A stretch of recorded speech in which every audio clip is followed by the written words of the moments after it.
Zoti Berisha, përveç fjalimit që mbajtet në samitin e PPS, ku ka qenë fokusi dhe në takimet informale dhe çfarë arri Partia Demokratike me këtë fjalim ditën e sotme, një të fjalim i fortë nga i mbajtur nga ana juaj? Fjala në një audiencë për mbi 2000 dinjitarësh, zyrtarës të niveleve më të larta dhe udhëheqësish të partive politike të qendrës djathtë, këtu ka një rëndësi, mendoj unë, shumë të veçantë për paraqitjen e situatës në narkoshtetin e parë dhe të vetëm të Europës, siç është Shqipëria. Argumentat që unë paraqita, faktet, u pritën siç e pat ju, me ovacione dhe me interes të veçantë. Pas fjalës, me dhjetra, miq të njohur, por edhe personalitetet pa njohura, më përgëzuan për parashtrimin që i bëra situatës dhe natyrisht garancisë që paraqita se forca politike që përmbysi diktaturën më staliniste në Europë do të përmbysë dhe narkodiktaturën e parë dhe të vetme në Europë. Mendimin e Partisë Popullore Europiane. Këtu pata takova kryeministra, takova kryetar partisë, takova miq të vjetër të njohur dhe natyrisht komentet për fjalën time ishin shumë mbështetëse dhe me shumë mbreslënje tek secili prej tyre që kishte dëgjuar. Pata rastin takoj kryeministrin Mitsotakis, shkurtimisht dhe bisodova në kam me ta për situatën, por dhe miq të tjerë, të vjetër, miq të çmuar, me një fjalë, konsideroj se në këtë kuvend më i rëndësishëm që mblidhet në Europë, bërëm avokatin e vërtet të kauzave të drejta të opozitës shqiptare. Qëllimi ishte ky dhe kemi mbështetje shumë të madhe.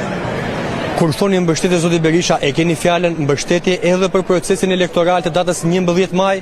Pa diskutim, edhe për procesin elektoral dhe për zhvillimet e mas procesit elektoral, mbasi forca opozita në qeveri pas 11 majt do t'jetë lokomotiv kryesore e integrimit vendin Bashkimin Evropian dhe është garanci të plota se Shqipëria, se Partia Demokratike dhe forcat opozitare kanë qëllim kryesor të zëvendësojnë narkoshtetin me shtetin e të drejtës, ekonomin e drogës me ekonomin e lirë të tregu dhe funksionale dhe të plotësojnë të gjitha kushtet, kriteret sociale të domosdoshme që Shqipëria të progresojë dhe drejt Bashkimit Evropian.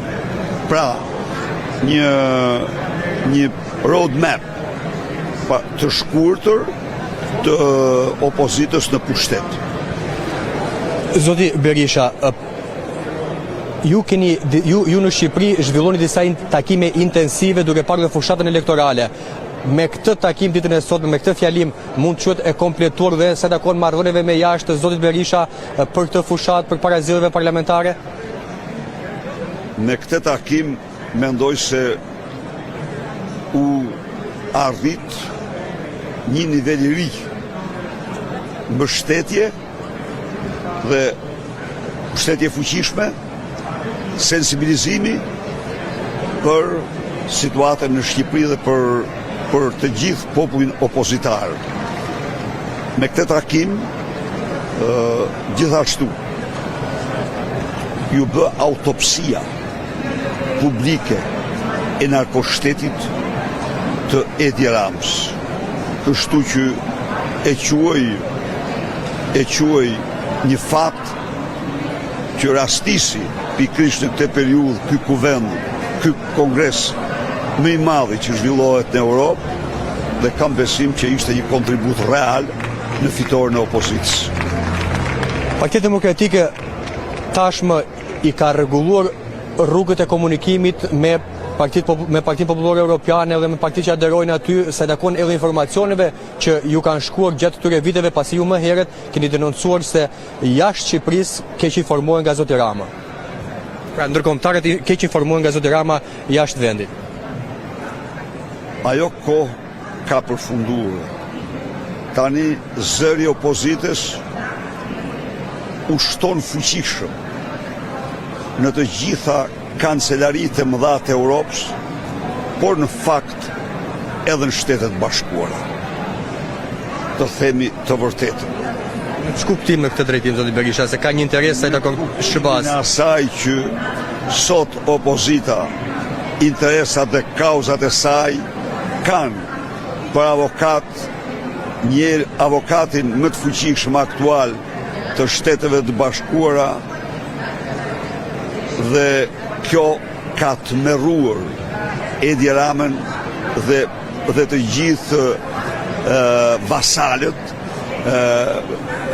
do të thosha megafont e tij, të cilët nuk din çfarë flasin për një kontratë që synon të jo vetëm mbështetjen e kauzave të sotme, por dhe atyre të qeverisjes së Partisë Demokratike dhe opozitës. Unë e kuptoj që kanë shumë të drejtë që janë shqetësuar. Shumë gjëra unë i kam thënë dhe gjatë fushatës. Do të shohin keq ata që janë përpjekur të shkelmojnë vullnetin e shqiptarëve, votën e lirë të tyre, ata të cilët kanë përdorur pushtetin për pasurime të tjera. Pra, opozita është në sulm të plot, total, frontal. Edhe një pyetje të fundit. Jeni rikthyer në CDU, riktheni në drejtim të opozitës, kur rikthehet Sali Berisha në aktivitetin apo po që në stacionin tjetër? Pra cili është rikthimi tjetër? Riktheheni në PPE sërish? Tani rikthimin në Partinë Popullore shënon rikthimin përfundimtar, do të thosha në kuptimin që para 2 ditësh ju e patë që në Shqipëri erdhi delegacion i fuqishëm i qendrës ndërkombëtare demokrate, me nënkryetar të saj, me sekretar ekzekutiv, që i shprehen solidaritetin e plot Partisë Demokratike. Unë mendoj se interesante. Ne themi aty nisi, aty mbaroi, tani do të themi aty mbaroi, aty nisi. Pra, unë në Spanjë kam marrë pjesë në kongresin e fundit të Partisë Popullore dhe koha e solli tani të rikthehem fuqishëm në një fillim tjetër në Partinë Popullore Europiane. Faleminderit. Faleminderit.